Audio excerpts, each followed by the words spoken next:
Evo, hvala, da ste se vrnili. Bomo še malo obujali spomine na ta res posebni čas. Papež je svojim obiskom močno zaznamoval našo takrat komaj 5 let staro državo. V času priprave na obisk in še potem so se dogajale lepe in edinstvene stvari. Izjemno vlogo je imela tudi družina, ne le z vsebinami v tedniku, ki je bil v času obiska 3 dni tudi dnevnik. Smo vam pripravili tudi nekaj izvodov tega dnevnika, 3 dnevnika, zunaj si ga lahko pogledate, lahko ga pa tudi naročite preko spletne strani. Na družini je bil v sodelovanju s Slovensko škofovsko konferenco takrat ustanovljen tiskovni urad. Delovati je začela tudi ta galerija. Tu so bile tudi prve razstave povezane po papeževem obisku. V uredništvu so se pa porodile mnoge druge ideje. Recimo za nova vrata v Ljubljansko stolnico, za izdelavo posebnih stolov za srečanje v stolnici in pri maši v Stožicah. Ta glavni stol je tukaj v prvem prostoru. Potem za portret papeža, ki je bil osnova za poštno znamko, za oblikovanje etiket za mašno vino, ki ga pijemo danes in smo ga spoznali. Vsi drugi zaposleni tudi so bili dejavni na mnogih področjih in vseh krajih srečanja s papežem.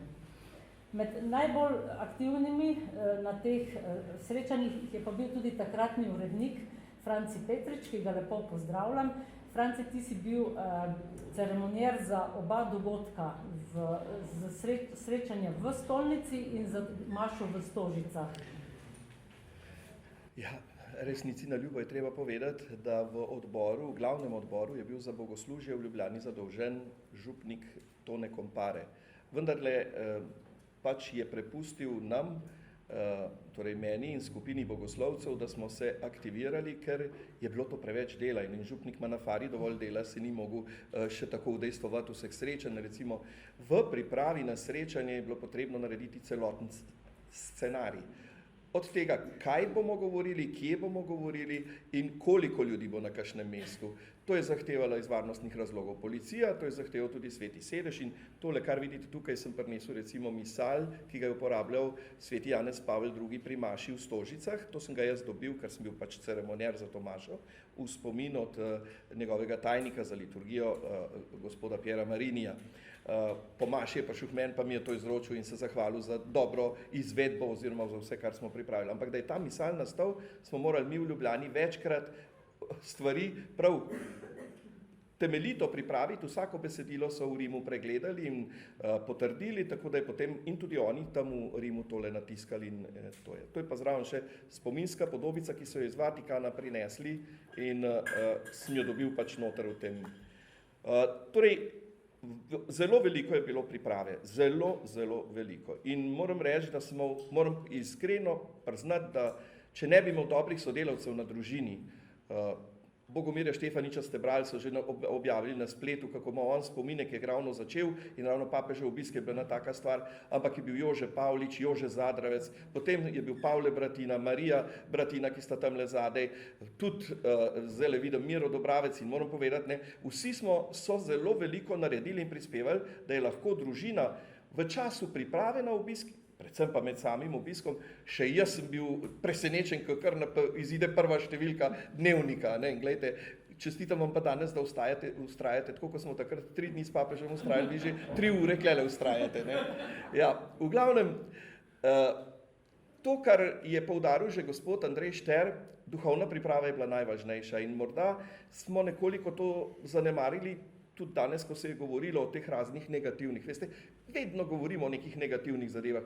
Preveč je bilo pozitivnega, ni treba, da postavljamo spomenike neki živi Vidmar ali komorkoli, ki so se hoteli s tem samo sebe promovirati, ampak slovenskim katoličanom, 300 000 in več jih je bilo sigurno, ki so pokazali, da jim papež in njegov obisk, pa tudi namen obiska, to je oče potrdi nas v veri, torej rast v veri, da je to tisto, kar je važno. In priprava je bila temeljita. Nikoli se še ni, da bi od januarja do maja, pa že prej, ko smo šlo toliko predavateljev po župnijah, ki so predavali o pomenu in vlogi papeža in pa papeževega obiska tudi. V družini smo imeli že posebno serijo prispevkov tudi na to temo, čas je bilo pač treba polemizirati, ne vedno nam očitajo, ampak mi smo morali braniti stališča in ker je bilo toliko tega negativnega, je bilo treba pač odgovarjati tudi na takem nivoju.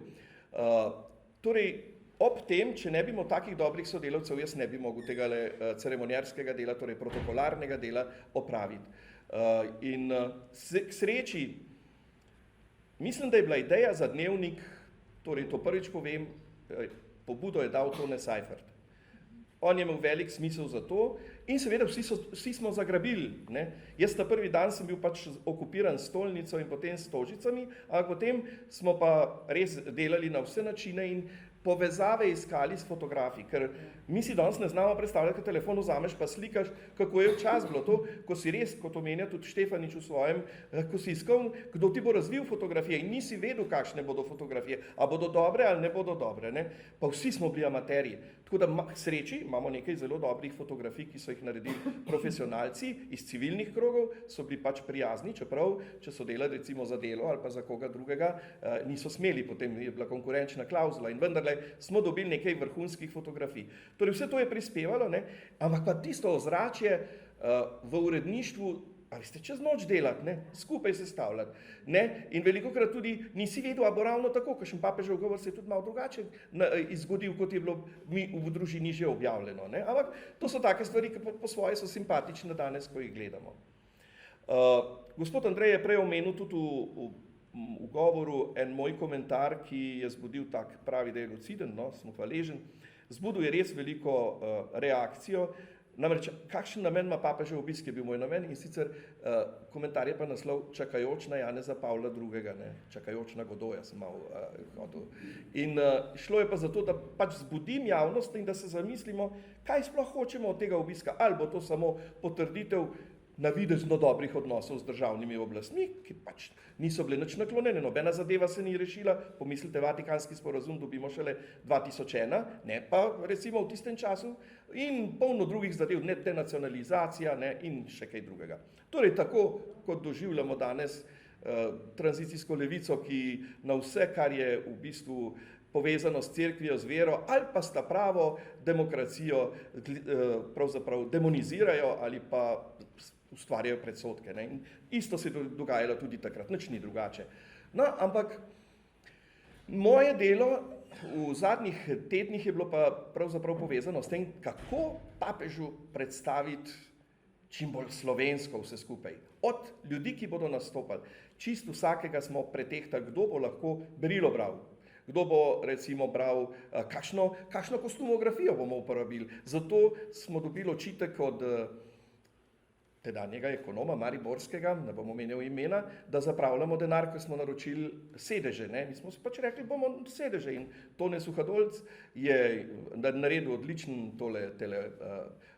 oltar in sedeže. Ne? Potem smo se obrnili šolske sestre, da so nam vse cerkveno perilo naredile. Ne? Tale štola je bila narejena v Radovljici, je sicer preneseno staro in to je papež nosil v ljubljanski stolnici ob srečanju z duhovniki, zato sem jo danes tudi prinesel sem, ker je moja. Potem tudi glede, kdo bo sodeloval s petjem. Ne? Obrnili smo se na profesorja Trošta, poiskali najboljše pevske zbore, pa dogovorili smo se, veste, tudi to je bilo srečno naključje, da je župnija, pravzaprav so dobro premislili, ne? Če bodo za papežev obisk v Stožicah zrihtali zvonove bronaste, jih bodo imeli, če ne bo pa bilo težko. Ne? In jim je uspelo. Ne? Tudi to in so imeli tam na prizorišču. Ne? In tudi kdo bo pritrkaval, je bilo važno. Vse niso bili samo domači, so bili najboljši pritrkovalci. Ne? Tam se spominjam enega očeta iz doma iz Predosel, drugače pa cela družina je pa s Koroške s kakšnim ponosom je zvonil. Torej, pohvaliti moram tudi svetličarko. Saj sem omenil tudi v pogovoru za družino, celo noč so delali, veste, vse zastonj, tudi cvetje. Celo noč, da so okrasili. In to pod takimi varnostnimi ukrepi, ker se je zgodilo, čisto ena taka banalna zadeva. Mi smo morali vse paramente, torej mašne plašče, pa to, ki jih bomo uporabljali, pa to peljati o 5. popoldne na prizorišče, ker potem so rekli, se ne bo dalo več. Pridemo z avtom tja, ko se zavije proti starim Stožicam, ustavi, ne morete, vi nimate ta prave akreditacije, imel sem plavo, moral bi imeti rdečo. Vse to jih vidite tamle, ki so tudi v vitrini. In potem znorim, seveda nad kom? Nad Grilom, ne, ker je bil v tej koordinacijski komisiji. Jaz nisem imel tistega telefona, ki ga je imel Tone Kompare, sem moral na družino priti, ne, pa Grila klele dobiti. Potem 45 minutah sem jaz akreditacijo imel, pa vsi tisti fanti, ki so šli z menoj, da smo zvozili vso to robo tja, tudi kelihe, ciborje, vse, ker je moral biti že pred polnočjo tam in potem zjutraj ob 5 sem pa jaz ta prvo mašo. In, to se ne sme povedati, sem posvetil vse hostije, ki so bile v spodnjem delu, to se pravi tam, ki je bila ena kapela, na koncu prizorišča, ker logistično ne bi zmogli drugače razdeliti obhajilo in mi smo morali vse preračunati, da se obhajilo istočasno deli. Zdaj, če ti od spredaj greš, pa prideš do zadnjega in če je 100.000 glava množica, je bilo to nemogoče. In mi smo to prej preštudirali in sem zjutraj posvetil, jaz zjutraj pod odorju mašval, fantje so, bogoslovci so z mano odgovarjali in smo potem ta prvo mašo, da smo. Do potem pa še ta zgodba glede vina. Vino, ki ga zunaj pijete, vam povem, to je vino, kakršno sem tudi nalil papežu Janezu Pavlu II. V kelih. Saj papež je v Sloveniji pil tudi drugo vino, da ne boste mislili, ne? Pa tudi ste slišali slivovko, pa še kaj druga. Ne? So vipavski, mislim, da Rikot, vipavska kmetija, ta levinska je dala svoje vino, so ga imeli na Škofiji, potem Kartuzija Pleter je dala vino, so ga prav tako stregli, Maribor ima tako svoje vinograde, so svoje stregli, tako da je bilo več tega, ampak to vino je papež pri maši pil na svoj rojstni dan in za tako vino tudi vi danes pijete in ta družina res drži zvesto to tradicijo. Nalepko na steklenici smo si pa dovolili, gospod kardinal je tako rekel, veš, morali imeti dovoljenje. Ne? Ja, če prosiš, pa ti ga ne dajo. Ne? Mi smo si to pravico vzeli, ker se je papež po slovensko podpisal na podobice in smo rekli, na slovensko nalepko bomo dali slovenski podpis, to pa ne bojo nič nam oporekali. Ne? In je Tone Seifert to oblikoval in hvala družini, ki res ustraja na tem, da to znamko hrani. Ne? Torej, hvala Vrecvelju. Jaz bi še imela vprašanje ali pa bi spomnila na to pobudo, ki je tudi nastala na družini za bronasta, za oboja vrata v stolnico. To ste potem tudi neumorno zbirali denar in vse pa ideje, ja. Če mogoče lahko z nami deliš. Torej, pobudnik za vrata sem jaz. Ja. In sicer leta 1988, to je ena zgodba, ki je malo drugačna, 1988 je bilo zelo, jaz sem bil takrat tajnik nadškofa Šuštarja na Škofiji, takrat je živel še škof Stanko Lenič. Če se dobro spomnite, je bil ob stolnici, tam je še zmeren tisti grm pri zvoniku, pri Škofiji je stal en steber, na katerem je pisalo, da so prišle med vojno protestirati škofu Rožmanu ženske, da je bila demonstracija in da so jih Italijani na škofovo pobudo razgnali. In zraven je bil prst, ki je kazal proti Škofiji. Potem je bila pa ena gospodinja, saj tako so rekli, od enega kanonika, ki je enkrat to odbila tisti prst stran. Ampak to je bilo vedno, ta napis je bil vedno jabolko spora. A so res protestnice prišle na Škofijo ali niso? Škof Lenič je povedal, 2 sta prišle, jaz sem jih spremil do škofa in škof ni nobene pobude dal, ker jih ni bilo, ne vem koliko, da bo policija razganjala. In je obljubil, da bo pomagal in posredoval za te žene. In škofa je to, Leniča, ker je bil pač tajnik škofa Rožmana, ga je to bolelo. Jaz sem ga videl jokati, ampak od jeze, ker ni mogel nič spremeniti. In 1988, ko se začne spet debata, je bila ustanovljena posebna komisija, seveda borci so bili zraven, ne, potem je bil tudi France Dolinar v imenu Škofije in da so spomenik odstranili, da ga bodo obnovili. In takrat so ugotovili, da pač to ne odgovarja zgodovinski resnici in ga niso hoteli nazaj postaviti, seveda borci so zahtevali. In jaz sem takrat v župnijski list stolnice napisal pobudo, da če oni imajo svoj steber laži, mi postavimo vrata resnice. Slovenija nima veliko bronastih vrat in sem rekel, naj bodo to vrata resnice, ampak bronasta. In mi predstavimo svojo resnico, bom rekel po Kučanovo. No in leta 90 oziroma 91, seveda časi so bili taki, da se veste, je bilo polno razburkano, jezilo me je, da nimamo pravega spomenika slovenske državnosti.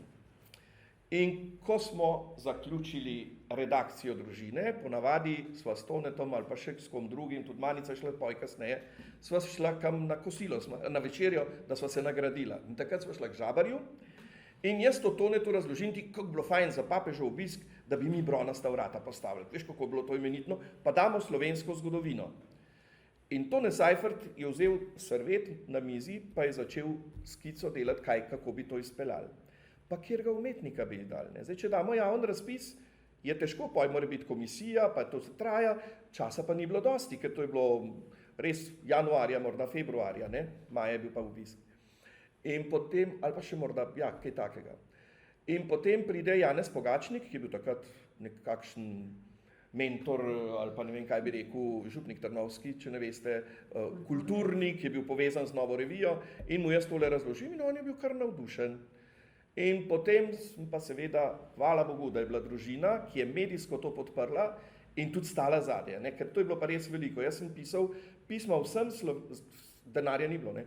In smo pisali vsem slovenskim skupnostim, še zdaj vidim, kako mi je gospa Mija Markeš z Argentine prinesla argentinske denarce, ker tam ni težko zbrati denar, ne? Oni niso imeli, ne? Kako sem dobil recimo ček iz ene družine, se je napisana tamle v stolnici na plošči, iz Clevelanda, iz neke zapuščine, kako so v Kanadi zbirali denar, ne? Čist vse slovenske skupnosti, tudi Zahodna Evropa so se odzvali na to vabilo, res sem pa osebno pisal in to je mi družina pomagala, drugače ne bi mogel. Gospod Vinko Vegel je bil malo skeptičen, ker seveda on je ta prvo pomislil na finance. Potem je pa vseeno se navdušil in Škofijska komisija je kljub velikim pomislekom umetnostna komisija dovolila, da naredimo bronasta vrata. Smo morali pa umetnika, seveda smo pa odločili se, eno bodo slovenska zgodovina, eno bo pa ljubljanska zgodovina 20. stoletja. In tako imate Begičeva, ki so ljubljanska zgodovina 20. stoletja, uno je pa slovenska zgodovina, ki jo pa gleda papež Janez Pavel, ki nas je priznal med prvimi skozi okno dol, ne? In enkrat si še pogledajte. To je kateheza o slovenski zgodovini, krščanski zgodovini, 1250 let krščanstva. Ne? Ampak zelo posrečena in žal Tone Demšar, ki je to delal, ni več med nami, ker je en mesec po tistem, ko je bil papež tukaj, se po nesreču in je umrl. Nisem pa jaz vedel.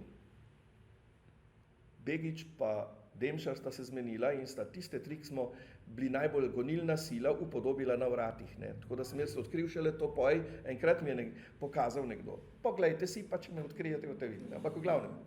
To je ena taka, jaz nisem vedel, da je. Je bilo pa to povezano z velikimi napori. Tudi taki banalni, ne. Ja, recimo, ne vem, tale varnostna služba, ali kdo je moral odobriti tole, da morajo vrata biti, ja, to so težka vrata, pa odpirajo se na noter, zdaj se vrata odpirajo na zunaj, to bi moralo se odpirati na zunaj, tako da je pa takrat pomagalo pa Ministrstvo za kulturo, pa Silvester Gabršček, pa Janez Dular, ki je bil minister, da smo prebrodili te pomisleke in te stvari. Ampak gledajte, vrata stojijo, a stoji spomenik slovenski državi? No. Mi smo naredili svoje in družina je tukaj res imela levji delež. Ne? Mi gre pa zaradi tega, danes ste slišali eno lepo besedo. Papež, ki je govoril slovensko, 3 dni. Jaz sem bil v Rimu na Pepelnico leta 81. V Gneči, imam sliko, v Gneči, sestra je za mano stala in je šel mimo in, veste, podaja roko. Ne? In jaz mu rečem, sono di Slovenija, prego per la benedizione. On se pa obrne, ki je šel že naprej, obrne k meni pa reče, Bog te blagoslovi. Pa veste, šok enega bogoslovca, mislim, to sem lahko duhovnik potlej, če meni takle papež potrdi, kar tamle. Ne. In potem tudi kasneje, ko sem se srečeval z njim, ni bil problem, ne. Vedno je imel posluh za človeka in za Slovence. Ne. Zato ga jaz imam za zavetnika Slovenije. Tako kot Marijo pomagaj. Zdaj še bogoslužje samo, Pošmanica še ti kaj vprašala. Bogoslužje je teklo tako, kot je, ne? Vsi so rekli, da je bilo vrhunsko, nobene napake ni bilo. Ne vem, všeč mi je bilo, da smo upoštevali čisto vse. Tudi ministrante, narodne noše, invalide v Ljubljani. Ne? Vsi so dobili svoje mesto. Eno za zabavo, ki je prej govoril o varnostnih ukrepih, gospod Šter, tamle okrog stolnice. Ko je bil naval, so vsi duhovniki hodili na srečanje, jaz sem bil pa tisti med organizatorji, veste, so morali vsi dati svoje torbe, pa to skozi rentgen. Mudilo se je. Zvedeli smo, da papež že prihaja, da se bo kmalu pripeljal. In sem jaz stopil k varnostnikom in sem rekel, vse jih jaz poznam, vam bom jaz povedal, dajte jih kar spušati. In sem jaz stal zdraven, pa ni bilo treba nič skozi varnost gledati, ne, skozi rentgen dajati torbe, ampak sem rekel, tega so bili vsi v kolarjih. Ne. Pa ker sem jih poznal, ni bil problem. In je bil en primorski duhovnik, ki zdajle imena ne vem. In ta primorski duhovnik je imel sladkorno in je šel s torbo v stolnico in tam v stolnici, potem so mi povedali tisti, ki so zraven njega sedeli, je imel en hleb sira, en kos sira, pa en takle dolg nož. Pa je rezal, ki je čakal na papeža, ta čas, ki je bilo, ne. A veste, tako da vsaka varnost tudi, lih tako lahko pove. To je, ravno ob tem sem se spomnil. Gospod kardinal je omenil tudi eno stvar, ki je pa malce morda ni dobro še, ampak to od njega prihaja, to je on meni povedal. Ko so pristali z letalom po obisku v Sloveniji, v Rimu, vsi so bili zelo zadovoljni.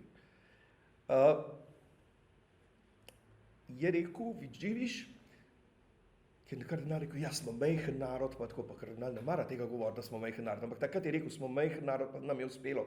Je rekel, ne majhen narod, velik narod ste. In mi smo bili takrat. Ja, in to je tudi, mislim, da v komentarju potem Augusta napisal, tako da ja. Kaj pa ti je bilo najlepše, kaj se ti vtisnilo spomin tako? Ena stvar, mogoče. Ja, ne. Jaz sem Postojno gledal po televiziji, ker mi je takrat film dol padel pa vsem, kar smo imeli. Torej, Postojna je višek, ne? To je vrhunec, ne? To je vsekakor, še zdaj, ko gledam, me gane. Ena zgodbica, to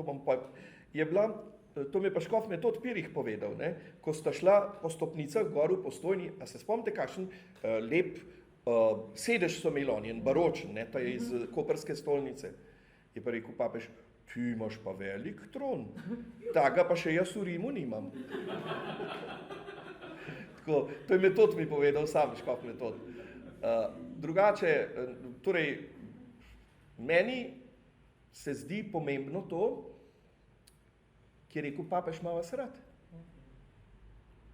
Kolikrat mladim rečemo, radi vas imamo. Ne? A veste, kolikrat pa politiki to rečejo, morda samo v predvolilnem boju so jih kdo rekel, pa ne verjamem, če se kdo to zmisli. Ne? Povedati jim, ne? In kako je do tega prišlo, danes ni bilo čisto razvito. Bojan Ravbar je prevajal papežev govor, če se spomnite, v Postojni, ki je bilo tudi v tujem jeziku in je prevajal, je govoril in tudi prevajal tam. In ko je papež rekel, ne, sjete Amerikani, no sjete Sloveniji, nekaj tisto, ki je očital, da pojejo po angleško, so začeli peti, mi se imamo radi, papeža imamo radi. In se on obrne k Bojanu Ravbarju pa reče, kaj pa je to radi? In pa mu je ta povedal, kaj pomeni radi, in pol je zato papež rekel, papež ima vas rad. Ne? Tako je bilo.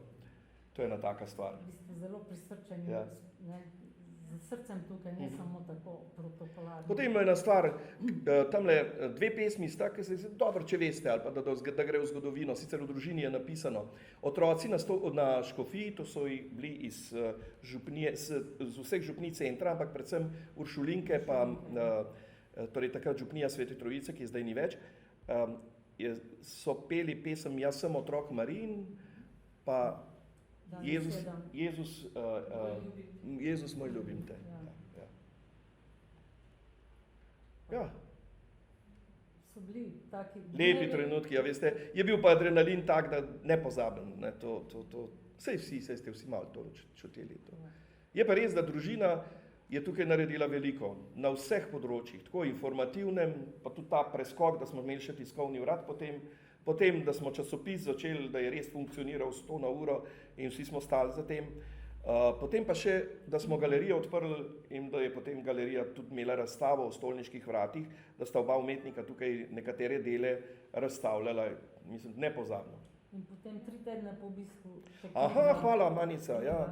Tukaj moram pa reči priznanje dvema bratoma, Štefetoma, Benjaminu in Tomiju, ki sta pomagala tam v garaži, njihovi smo s Pavletom pa Marija Bratino tiste slike postavljali, pa kako bomo to sestavili skupaj. Ampak gledajte, v 10 dneh je bila stvar ven, ne. To je bilo tudi takrat kar velik dosežek, danes si hiter, ko imate tiskarno, pa vse naredite preko računalnika, takrat se pa to ni dalo. In 4 smo bili, 5 nas je bilo, pa smo to delali takrat.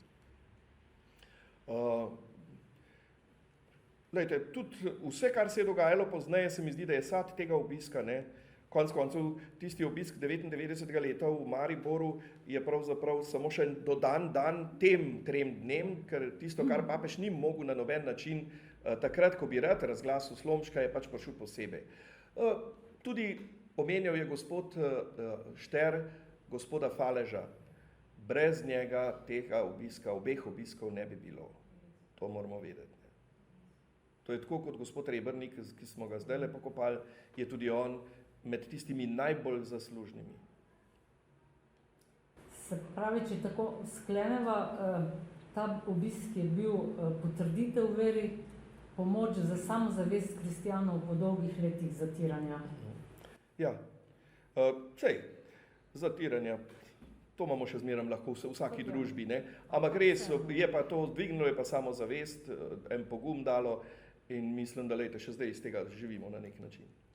Ja, mi smo tudi, sam še ne omenim, te plakate, ki jih vidite tukaj razstavljene, 10 smo jih zbrali smo te besede, ki so bile največkrat v njegovih govorih uporabljene, predanost, pogum, vera, spoštovanje in smo jih razobesili po Ljubljani z temi podobami in mislim, da zelo nagovarjajo tudi današnji čas in nas upogumljajo, tako da. Hvala, hvala. Je mogoče še kakšno vprašanje za Francija? A se smo, Marija? Zgodovina v več jezikih. Prosim? Slovenska zgodovina v več jezikih. Franciji. A ja, to je knjižica. Ja, v Vatikanu so zahtevali, da napišemo, da Nadškofovska konferenca pošlje neko poročilo o zgodovini krščanstva na Slovenskem, če imamo 1250 let krščanstva. In potem ne vem, kako sem jaz pravzaprav padel v to, sem moral napisati za svetega očeta, ne. Eno tako pregledno zgodovino, časnikarsko seveda, ne, da ne bo zelo strokovno, ne. In potem so pa rekli, ko so to videli, zanimivo, da me še zdaj, ko sem bil v Rimu, 10 let nazaj, že dolgo nisem bil, me je eden monsinjor rekel, ti si pa tisto napisal. Ja, točno, ja. Torej so vedeli, da sem jaz bil avtor. Potem smo to v 6 jezikih, sigurno, če ne, ali pa še več jezikih to poskrbeli, da so vsi škofje, ki so prišli k nam, ali pa tudi sicer, da so dobili to knjižico Katoliška cerkev v Sloveniji. Malce spremenjen tekst, za papeža je bil malo drugačen, ker je bila še statistika tam.